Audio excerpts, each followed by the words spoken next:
اللہ تبارک و تعالی کی توفیق اور اس کے کرم سے حضور آقا کریم صلی اللہ علیہ وآلہ وسلم کے حضرت سیدہ عائشہ ام المؤمنین رضی اللہ تعالی عنہا سے نکاح کے حوالے سے گفتگو کا تسلسل ہے، اور اس میں پہلی عالمی گواہی کا دوسرا حصہ، یعنی ہم اسے آقا کریم صلی اللہ علیہ وآلہ وسلم کے اس عمل کو کہ آپ نے حضرت سیدہ عائشہ ام المؤمنین رضی اللہ تعالی عنہا سے آپ کی کم عمری میں جو نکاح فرمایا، ہم اس کو دیکھیں گے آقا کریم صلی اللہ علیہ وآلہ وسلم کے اپنے کردار کے آئینے میں، کہ آپ کا کردار اس حوالے سے ہماری کیا رہنمائی کرتا ہے اور ساری دنیا کی کیا رہنمائی کرتا ہے۔ تعلیمات کے حوالے سے ہم نے اس کو دیکھ لیا کہ مخالفین جو اعتراض سیرت طیبہ کے اس پہلو پر کرتے ہیں، وہ آپ کی تعلیمات کی روشنی میں کسی بھی طرح سے صحیح نہیں ہے۔ گزشتہ ہفتے سے ہماری گفتگو کا آغاز یہ ہوا ہے کہ کیا آقا کریم صلی اللہ علیہ وآلہ وسلم کا کردار کسی پہلو سے اس بات کو سپورٹ کرتا ہے۔ اس پس منظر میں ہم نے جس تمہیدی گفتگو کا آغاز کیا وہ یہ کہ آپ کو کچھ تمہیدی باتیں اس حوالے سے ذہن میں محفوظ ہو جائیں کہ آقا کریم صلی اللہ علیہ وآلہ وسلم کی 11 ازواج مطہرات ہیں۔ 11 ازواج مطہرات آقا کریم صلی اللہ علیہ وآلہ وسلم کی، اور اگر ان ازواج مطہرات کو امت کے حوالے سے دیکھا جائے تو اللہ تبارک و تعالی نے ان 11 ازواج مطہرات کو امت کی ماں قرار دیا اور فرمایا کہ یہ مسلمانوں کی مائیں ہیں۔ اور یہ اعزاز بھی صرف آقا کریم صلی اللہ علیہ وآلہ وسلم کی ازواج مطہرات کو ہے، باقی دیگر انبیاء اور دوسرے رسولوں کی بیویوں کے تعلق سے ہمیں یہ چیز کہیں نہیں ملتی کہ اللہ تبارک و تعالی نے دوسرے نبیوں اور دوسرے رسولوں کی بیویوں کو ان کے امتیوں کے لیے اس امت کی ماں قرار دیا ہو، بلکہ اس کے برعکس ہمیں یہ ملتا ہے کہ بعض نبیوں اور رسولوں کی بیویاں یہ کافرہ تھیں، مسلمان بھی نہیں تھی۔ حضرت سیدنا لوط علی نبینا وعلیہ الصلاۃ والسلام، اور اسی طرح حضرت سیدنا نوح علی نبینا وعلیہ الصلاۃ والسلام کہ ان کی بیویاں کافرہ تھیں۔ یہ اعزاز حضور آقا رحمت صلی اللہ علیہ وآلہ وسلم کے قدموں سے ان ازواج مطہرات کو ملا کہ اللہ تبارک و تعالی نے انہیں مومنین کی مائیں قرار دیا۔ 11 ازواج مطہرات میں نے کہا تھا یہ راجح قول ہے، اس کے علاوہ بھی اقوال موجود ہیں۔ آقا کریم صلی اللہ علیہ وآلہ وسلم کی زندگی میں، ظاہری زندگی میں، ان 11 ازواج مطہرات میں سے 2 بیویاں آپ کی ظاہری زندگی میں ہی دنیا سے تشریف لے گئیں۔ وہ 2 حضرت ام المومنین سیدہ خدیجہ رضی اللہ تعالی عنہا اور دوسری حضرت سیدہ زینب بنت خزیمہ رضی اللہ تعالی عنہا، یہ دو ازواج آپ کی ظاہری زندگی میں ہی دنیا سے تشریف لے گئیں، اور ان دو کے بعد آقا کریم صلی اللہ علیہ وآلہ وسلم جب ظاہری طور پر دنیا سے تشریف لے گئے تو 9 بیویاں، 9 ازواج اور 9 امہات المؤمنین آپ چھوڑ کر دنیا سے تشریف لے گئے۔ حضرت سیدہ خدیجہ الکبریٰ بنت خویلد رضی اللہ تعالی عنہا، ان کا وصال ہجرت سے پہلے تیسرے سال، یعنی ہجرت سے تقریباً 2 سال پہلے آپ کا وصال ہوا، اور حضرت زینب بنت خزیمہ رضی اللہ تعالی عنہا ام المومنین کا وصال یہ ہجرت کے بعد 4 سال میں ہوا، اور ان تمام ازواج مطہرات میں سب سے لمبی عمر پانے والی وہ ام المؤمنین جو آقا کریم صلی اللہ تعالی علیہ وآلہ وسلم کے وصال مبارک کے بعد بھی نصف صدی سے زیادہ اس دنیا میں باحیات رہیں، حضرت ام سلمہ رضی اللہ تعالی عنہا، جو تمام امہات المومنین کی فہرست میں سب سے اخیر میں اس دنیا سے تشریف لے گئیں۔ حضرت سرکار سیدنا امام عالی مقام حضرت امام حسین رضی اللہ تعالی عنہ و ارضاہ عنا کہ واقعہ کربلا کے ضمن میں آپ کو یہ معلوم ہوگا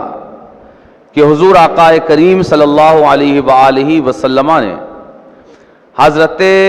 ام سلمہ کو ایک قارورے میں، یعنی ایک بوتل میں، یہ کربلا شریف کی مٹی عطا فرمائی تھی، اور فرمایا تھا کہ جب یہ خون ہو جائے تو یہ اس بات کی دلیل ہے کہ حسین کربلا میں شہید کر دیے گئے۔ یہ ام سلمہ یہی ام المؤمنین ہیں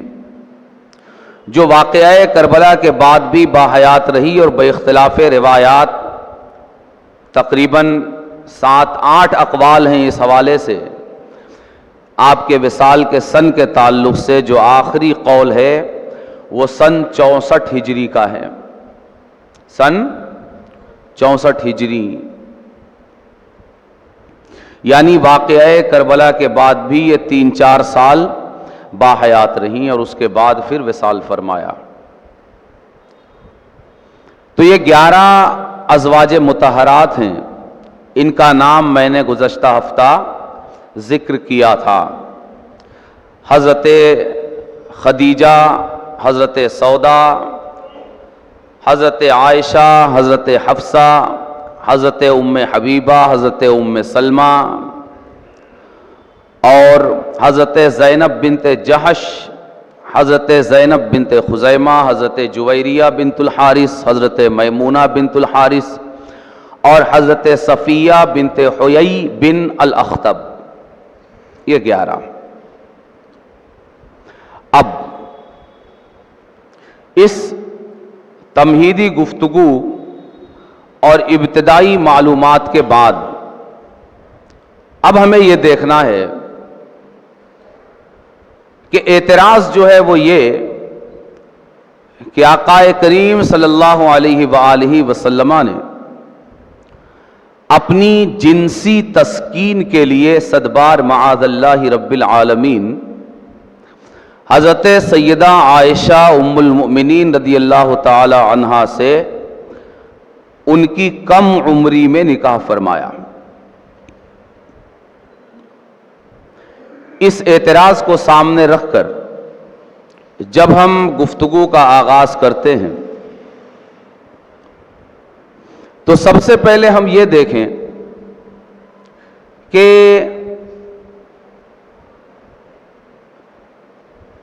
کسی بیوی کے انتخاب کا معیار کیا ہے۔ جب کوئی لڑکی تلاش کرنے کے لیے نکلے تو اسے اس لڑکی کے انتخاب میں کیا چیز دیکھنی چاہیے اور یہ چناؤ اور انتخاب کس بنیاد پر کرنا چاہیے، اس حوالے سے آقائے کریم صلی اللہ علیہ وآلہ وسلم کی خود اپنی تعلیم کیا ہے، خود سرکار نے کیا بتایا ہے کہ ہم بیویوں کا انتخاب اور بالفاظ دیگر ماں کا انتخاب کس طرح کریں، اپنے بچے کی ماں کا، اس لیے کہ ہر بیوی ایک دن انشاءاللہ ماں بننے والی ہے۔ کیا بننے والی ہے؟ ماں بننے والی ہے۔ تو اس کے انتخاب کے لیے کیا کرائیٹیریا سرکار نے سیٹ کیا ہے اور کیا بنیادیں امت کو دی ہیں۔ ہم بہت پریشان ہوتے ہیں اس حوالے سے کہ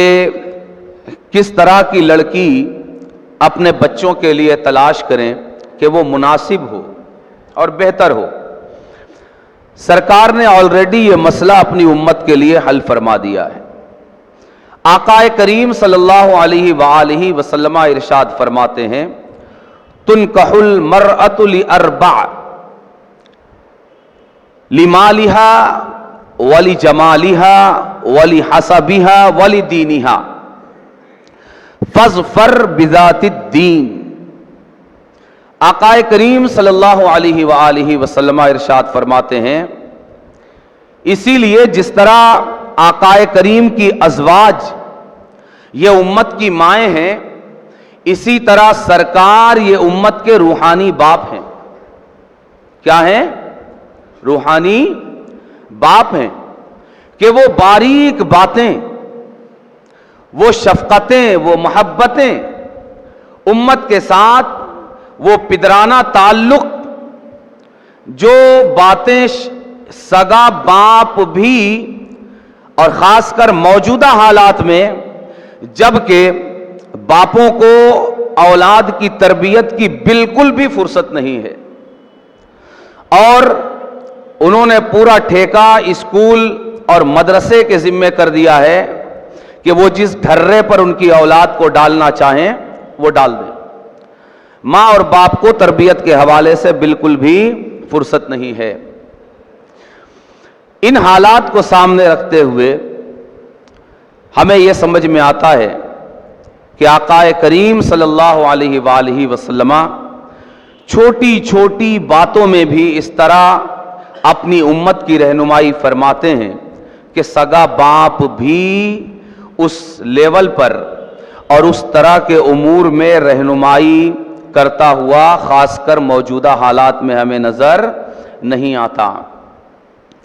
سرکار نے ساری امت کے لیے یہ مسئلہ حل فرما دیا کہ تم جب اپنی اولاد کے لیے رشتے تلاش کرنے نکلو تو تمہیں اس چناؤ کی بنیاد کس معیار پر رکھنا ہے۔ آقائے کریم فرماتے ہیں، تنکح المرأة لأربع، کہ عورتوں سے نکاح یہ 4 بنیادوں پر کیا جاتا ہے۔ کتنی؟ 4۔ نمبر 1 لمالہا، ان کے مال و اسباب کی بنیاد پر۔ نمبر 2 ولجمالہا، ان کے حسن و جمال کی بنیاد پر۔ نمبر 3 ولحسبہا، ان کے خاندانی بیک گراؤنڈ کی بنیاد پر کہ خاندان کتنا اعلیٰ ہے۔ نمبر 4 ولدینہا، اور ان کی دینداری کی بنیاد پر۔ یہ 4 بنیادیں ہیں، مال و دولت، حسن و جمال، حسب و نسب، خاندان، اور نمبر 4 دینداری، صالحیت اور نیکوکاری۔ آقائے کریم فرماتے ہیں کہ اے میری امت، جب تم اس انتخاب کے لیے نکلو اور اس چناؤ کے لیے، تو تم اپنی اولاد کے لیے رشتوں کے چناؤ کی بنیاد دینداری اور نیکوکاری کی بنیاد پر رکھو۔ اول اور آخر تمہیں اس چناؤ میں جو چیز دیکھنی ہے وہ یہ کہ جو رشتہ اور جو ہاتھ تم اپنی نسل کو آگے بڑھانے کے لیے مانگنا چاہتے ہو، اور جس بنیاد پر تم اپنی نسل کی بنیاد رکھنا چاہتے ہو، اس میں تم سب سے پہلے یہ دیکھو کہ وہ دیندار، نیکوکار اور صالحہ، رب سے ڈرنے والی، خدا کا خوف رکھنے والی، رب کے احکام پر عمل کرنے والی، اللہ و رسول کے فرمان کے مطابق زندگی گزارنے والی اور دینی تعلیمات کی قدر کرنے والی اور اپنے ظاہر و باطن میں ان تعلیمات اسلامیہ کو اہمیت دینے والی اور مقام دینے والی ہے یا نہیں۔ بڑی اہم بات ہے دوستوں، گویا سرکار یہ فرما رہے ہیں کہ اگر وہ اللہ و رسول کی مطیع اور فرما بردار ہوگی تو تمہاری بھی اطاعت گزار ہوگی، اور جو اپنے رب کی فرما بردار نہیں تو آج ہی جان لو کہ جو اپنے رب کی نہیں مانتی وہ تمہاری کیا مانے گی۔ اس لیے فرمایا کہ ان 4 بنیادوں پر رشتوں کا چناؤ کیا جاتا ہے، فَاظْفَرْ بِذَاتِ الدِّین، مگر تم چناؤ کی بنیاد دینداری، نیکوکاری اور صالحیت پر رکھو۔ فَاظْفَرْ بِذَاتِ الدِّین، تو دیندار دیکھ کر انتخاب کرو۔ اب یہاں رک کر ہمیں یہ دیکھنا ہے کہ سرکار یہ جو امت کو رشتوں کی تلاش کے تعلق سے یہ ترازو اور یہ بنیاد عطا فرما رہے ہیں، امت میں سے کسی مرد کی بیوی یہ کتنے بچوں کی ماں ہے؟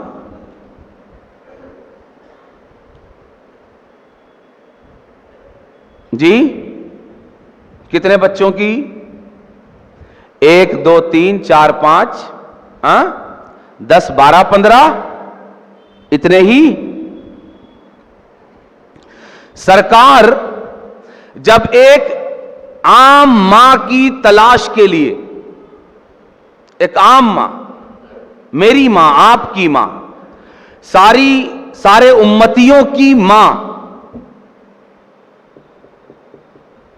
ہمارے باپوں کی بیویاں، جب ان کے تلاش کے لیے سرکار پیمانہ عطا فرما رہے ہیں، کیا دے رہے ہیں؟ عمر دیکھنا ہے کہ کم عمر ہو، یہ دیکھنا ہے کہ کنواری ہو، یہ دیکھنا ہے کہ خوبصورت ہو، یہ دیکھنا ہے کہ مال و دولت والی ہو، اس پر چناؤ کی بنیاد رکھنی ہے کہ خاندانی ہو؟ نہیں، کیا فرما رہے ہیں؟ فَاظْفَرْ بِذَاتِ الدِّین، یہ دیکھو کہ دیندار ہے یا نہیں، نیک ہے یا نہیں، پاکیزہ کردار اور اعلی اخلاق والی ہے یا نہیں، اللہ و رسول کی اطاعت شعار اور فرما بردار ہے یا نہیں۔ سرکار یہ پیمانہ عطا فرما رہے ہیں، امت جب اپنے لیے بیویاں اور بالفاظ دیگر اپنے بچوں کی ماں تلاش کرنے کے لیے نکلے تو یہ امت کی جو بیویاں ہیں یہ کتنے بچوں کی ماں ہیں؟ زیادہ سے زیادہ آپ 10-15 کہہ لیجئے۔ اگر 10-15 بچوں کی ماں کے لیے انتخاب کی بنیاد دینداری، نیکوکاری، حسن سیرت، حسن کردار، حسن اخلاق ہے، اور امت اعلی ہے یا نبی و رسول اعلی ہے؟ نبی اعلی ہے، رسول اعلی ہے۔ امت کی بیویوں کے انتخاب کے لیے جب بنیاد دینداری، نیکوکاری، پاکیزگی، اخلاق، سیرت اور کردار ہے، حسن و جمال، مال و دولت، خاندان، حسب نسب، عمر، کنوارا پن، یہ ساری چیزیں بنیاد نہیں ہیں. اور امت کی جو بیویاں ہیں وہ زیادہ سے زیادہ 10 سے 15 بچوں کی مائیں ہیں. تو آپ مجھ کو بتائیے کہ امت کی بیویوں کے انتخاب کی بنیاد جو نبی نیکوکاری، پاک دامنی، پاک بازی اور حسن اخلاق، حسن کردار اور حسن سیرت کو قرار دے رہا ہے، کیا وہ اپنی بیوی کے انتخاب کے لیے کم عمری دیکھ کر انتخاب کرے گا کہ یہ کم عمر کی ہے اس لیے میں اس سے شادی کروں، یہ مال و دولت والی ہے اس لیے میں اس سے شادی کروں، یہ حسن و جمال والی ہے اس لیے میں اس سے شادی کروں، یہ حسب و نسب والی ہے اس لیے میں اس سے شادی کروں؟ اس لیے کہ مصطفیٰ وہ اس ذات کا نام ہے جس کا پہلا لقب صادق اور امین ہے. اس نے اپنی امت کے لیے معیار یہ دیا ہے. قرآن ارشاد فرماتا ہے لِمَ تَقُولُونَ مَا لَا تَفْعَلُونَ، اے لوگوں تم وہ کیوں کہتے ہو جو کرتے نہیں. تو جس امت کو یہ سبق سکھایا جا رہا ہے کہ کہنے سے پہلے خود اس پر عمل کرو، کیا وہ نبی اس کے خلاف عمل کرے گا کہ امت کو کہے کہ اپنی بیویوں کا انتخاب کردار کی پاکیزگی، اخلاق کی بلندی اور دینداری اور نیکوکاری کی بنیاد پر کرو، اور جب خود نکاح کرنے کے لیے نکلے گا تو انتخاب کی بنیاد اس پر رکھے گا کہ کم عمر عورت کون ہے؟ اور پھر امت کی جو بیوی بنے گی وہ 10-15 بچوں کی ماں ہوگی، 150 بچوں کی ماں ہوگی، 1000-2000 بچوں کی ماں ہوگی. مگر مصطفیٰ کی جو بیوی ہے، ہر ایک بیوی آج کے دور میں 2 بلین مسلمانوں کی ماں ہے. اگر 10-15 بچوں کی ماں کے انتخاب کی بنیاد نیکوکاری، پاک دامنی، پاک بازی، حسن سیرت اور حسن کردار کی بنیاد پر رکھنے کی تعلیم دی گئی ہے، تو یہ کس طرح ہو سکتا ہے کہ جس عورت کو 2 بلین مسلمانوں کی ماں بنانا ہے، اس کے انتخاب کے لیے صرف یہ دیکھا جائے کم عمر کون سی عورت ہے. اس لیے دنیا کو انگلی اٹھانے سے پہلے عقل کے ناخن لینا چاہیے، عقل سے کام لینا چاہیے، علم کی روشنی میں گفتگو کرنی چاہیے، پڑھ کر اور سمجھ کر. اس لیے کہ یہ شخصیت جس کے تعلق سے ہم زبان کھول رہے ہیں، یہ انسانوں کی بنائی ہوئی شخصیت نہیں، بلکہ اس شخصیت کو ساری دنیا کے انسانوں کے لیے رب نے آئیڈیل پرسنالٹی بنایا ہے. رب نے اس ذات کو ایسا بنا دیا ہے، اس کا ہر عمل معصوم، ہر بات معصوم، ہر حرکت معصوم، ہر سکون معصوم. جو کرے رب کا حکم، جو کہے رب کا حکم، بولے تو رب کا حکم، خاموش ہو جائے تو رب کا حکم، چلے تو رب کا حکم، کھڑا ہو جائے تو رب کا حکم، کھڑا ہو جائے تو رب کا حکم، بیٹھ جائے تو رب کا حکم، جاگنا رب کا حکم، سونا رب کا حکم. سراپا رب کی رضا بن کر جو تشریف لایا اس کا نام محمد الرسول اللہ ہے. اس لیے دنیا جب اس ذات کے بارے میں زبان کھولے تو وہ یہ سمجھ لے کہ کسی انسانوں کے بنائے ہوئی شخصیت کے تعلق سے نہیں، بلکہ رب کی رضا کے تعلق سے زبان کھول رہی ہے. یہ شان ہے ازواج مطہرات کی. آپ یہاں سے سمجھتے چلیں کہ جب انتخاب کی بنیاد یہ ہے، امت کے لیے انتخاب کی بنیاد یہ ہے کہ آپ دینداری دیکھو، آپ خوف خدا دیکھو، خشیت الہی دیکھو، کہ جو عورت، جس عورت کا انتخاب، جس عورت کو آپ اپنے گھر میں اس بنیاد پر لاؤ گے کہ یہ رب سے ڈرتی ہے، تو جو رب سے ڈرے گا، جو اسلامی تعلیمات کی قدر کرے گا، وہ ضرور اسلام کے ہر حکم پر عمل کرے گا. کبھی اس کی بے دینی کی بنیاد پر، اس کی آزادانہ فکر کی بنیاد پر، اس کے آزادانہ رویوں کی بنیاد پر گھروں کو آگ نہیں لگے گی، گھروں کو آگ نہیں لگے گی، رشتے خاکستر نہیں ہوں گے، رشتوں کی چار دیواریاں یہ بد اخلاقی کی آماجگاہ اور بد کرداری کا مرکز نہیں بنے گی۔ اس لیے بنیاد امت کے لیے فرمایا فَاظْفَرْ بِذَاتِ الدین، دینداری پر بنیاد رکھو، دینداری دیکھ کر لاؤ۔ جو نبی اپنی امت کو یہ تعلیم دے کہ دینداری دیکھ کر کسی عورت کو اپنے گھر میں لانا اور اپنی بیوی بنانا، وہ کس چیز پر اپنے انتخاب کی بنیاد رکھے گا؟ جس کا چلنا اٹھنا بیٹھنا سونا جاگنا خاموشی گویائی سب رب کے حکم کے مطابق ہے، دنیا نہ مانتی ہو نہ مانے، ہر ایمان رکھنے والا یہ مانتا ہے کہ رسول اللہ کی ہر بیوی کا انتخاب در حقیقت من جانب اللہ ہے، یہ رب کا انتخاب ہے، یہ رب کا چناؤ ہے در حقیقت۔ لیکن اگر وہ اس بات کو نہیں مانتے تو ہم ان سے یہ کہتے ہیں کہ جب امت کے لیے یہ تعلیم ہے تو نبی خود کس اعلیٰ معیار اور کن اعلیٰ بنیادوں پر حضور آقا کریم صلی اللہ علیہ وآلہ وسلم نے اس چناؤ کی بنیاد رکھی ہوگی۔ اس لیے بڑی سنجیدگی کے ساتھ صرف باہمی چپقلش کی بنیاد پر گفتگو نہیں کرنی چاہیے،